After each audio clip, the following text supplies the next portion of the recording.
BJP एक गुंडों की पार्टी पर गुंडों की पार्टी है, वो सिर्फ गुंडागर्दी करते हैं। बीजेपी गुंडों की पार्टी है, ऐसा कहा था कवि राघव चड्ढा ने, लेकिन अब डिसाइड किया that we, the 2/3 members of parliament of the belonging to the Aam Aadmi Party in Rajya Sabha, exercise the provisions of the Constitution of India and merge ourselves with the BJP. हम BJP में विलय करते हैं। इसको आम आदमी party की अब तक की सबसे बड़ी क्षति के रूप में देखा जा रहा है।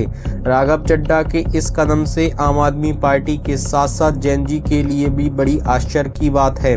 राघव जैन जी की आवाज उठाने वाले प्रमुख नेता थे, चाहे वो गिग वर्कर्स की आवाज हो, जैसे बहुत से मुद्दे थे जिन्हें वह सरकार के समक्ष रखते थे, उसी सरकार के समक्ष जिसमें अब वह स्वयं आ गए हैं।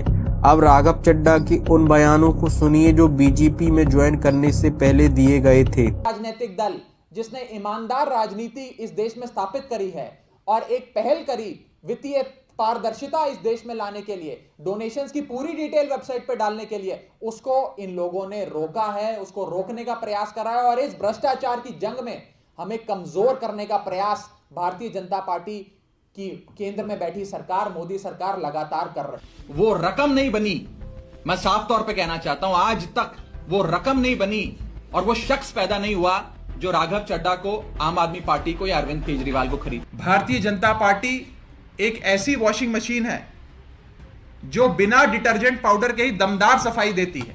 एक तरफ से कथाकथित भ्रष्टाचारी डालो और दूसरी तरफ से क्लीन चिट निकलती है। ये बीजेपी आज एक वॉशिंग मशीन बन गई। इन बयानों को लेकर ऐसा कहा जाता था कि राघव बीजेपी के जबरदस्त विरोधी हैं, लेकिन अब जो तस्वीर और बयान सामने आ रहे हैं वो किसी विरोधाभास से कम प्रतीत नहीं होते हैं।